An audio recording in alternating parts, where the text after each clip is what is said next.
नमस्कार। Something in between के 125वें episode में आप सभी का स्वागत है। बहुमत की सरकारें अक्सर तानाशाह होती हैं, खासकर अपने देश में इसके बड़े उदाहरण मिल जाएंगे।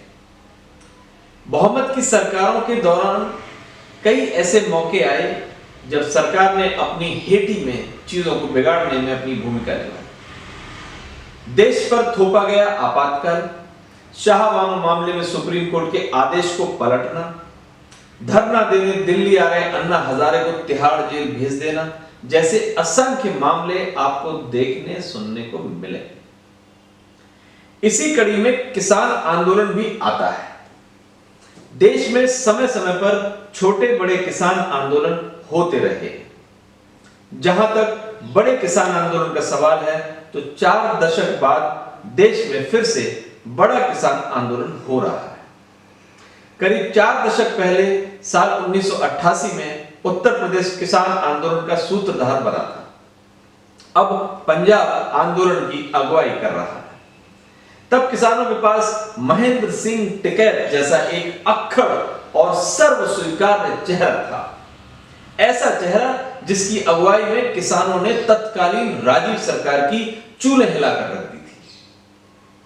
इसके उलट किसानों का यह आंदोलन सामूहिक नेतृत्व का है। वर्तमान आंदोलन के पास कोई सर्वमान्य या टिकैत जैसा बड़ा चेहरा नहीं है, मगर कई चेहरों की सामूहिक ताकत वाला यह आंदोलन देश में एक बार फिर से किसान आंदोलन को नया आयाम दे रहा है। सवाल है कि क्या बड़े चेहरे के अभाव में वर्तमान किसान आंदोलन को नुकसान झेलना पड़ रहा है? क्या कोई बड़ा चेहरा होने पर इस आंदोलन को नई रफ्तार मिलती? इस पर कुछ कहना फिलहाल जल्दबाजी होगी। हालांकि वर्तमान आंदोलन में शामिल किसानों ने अपने अनुशासन और अपनी ठोस रणनीति से सरकार को चिंता में जरूर डाल दिया। टिकैत के आंदोलन के समय भी मीडिया के एक वर्ग ने किसानों का समर्थन नहीं किया था। खास तौर पर अंग्रेजी मीडिया ने वोट क्लब पर किसानों के डेरा डालने की तीखी आलोचना की थी। हालांकि वर्तमान आंदोलन को टिकैत के किसान आंदोलन की तुलना में ज्यादा दुष्प्रचार झेलना पड़ रहा है। मीडिया के बड़ा समूह और सोशल मीडिया ने इस आंदोलन के खिलाफ दुष्प्रचार की सारी हदें पार की।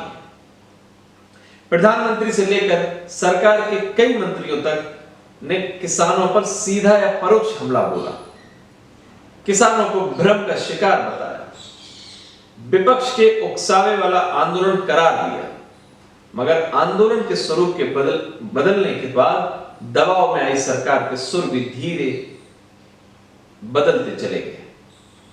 पहले गृह मंत्री और बाद में कृषि मंत्री ने इसे किसान का आंदोलन बताया।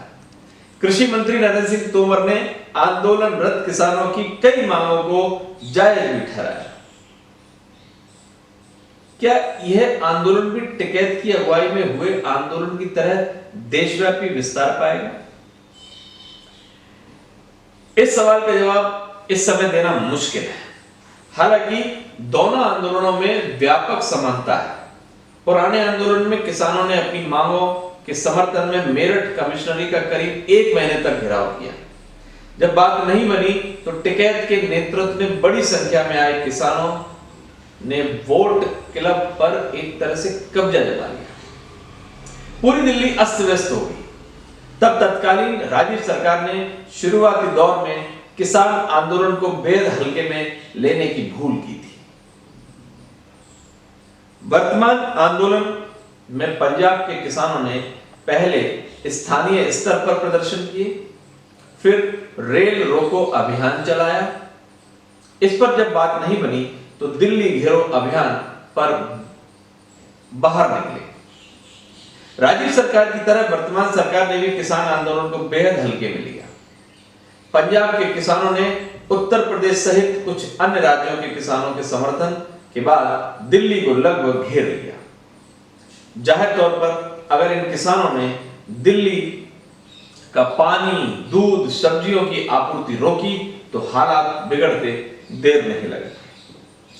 संवादहीनता के कारण वर्तमान किसान आंदोलन दूसरे राज्यों में भी पैर पसार रहा है।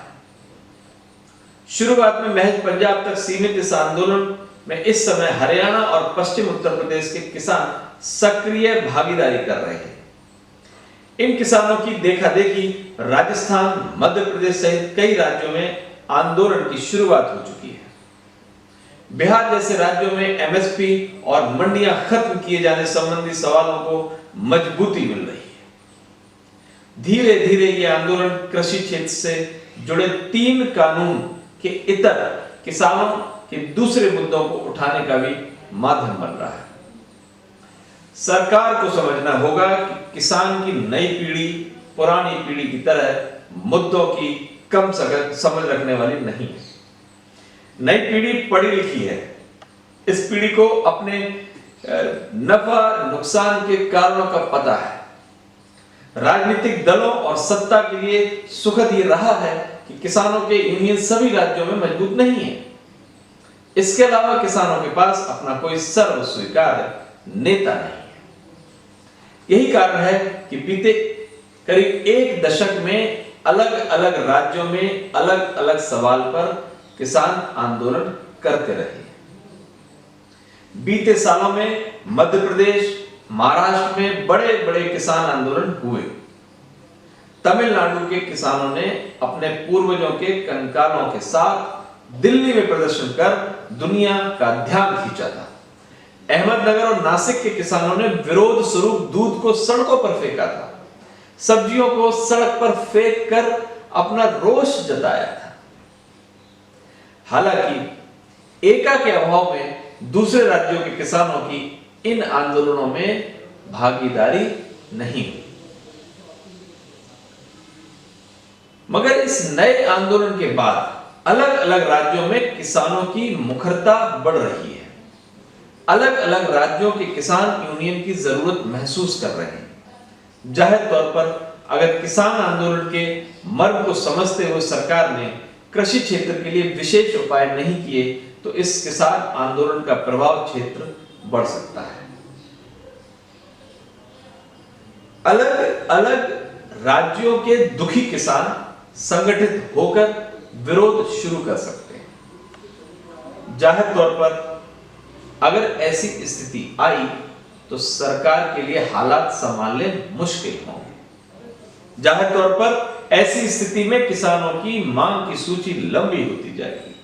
ऐसा इसलिए कि किसानों के सामने असंख्य संकट है। सबसे बड़ा संकट तो यह है कि पंजाब और हरियाणा को छोड़कर अन्य राज्य के किसान महज खेती के सहारे परिवार का भरण पोषण करने की स्थिति में नहीं है।